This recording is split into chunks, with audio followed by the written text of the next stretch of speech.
Hi, I'm Dan Samuels. This is my homemade spaghetti sauce recipe. You're taking a diced tomatoes, pour it in a blender.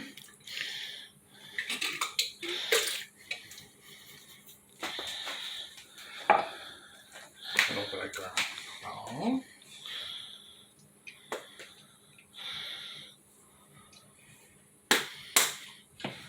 A little bit of garlic powder.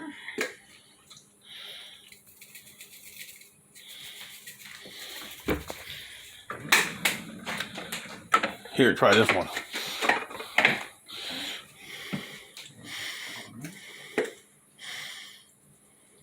Same.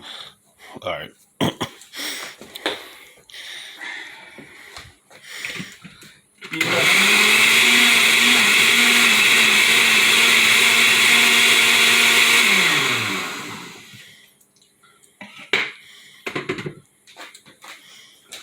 Put on the pasta of your choice.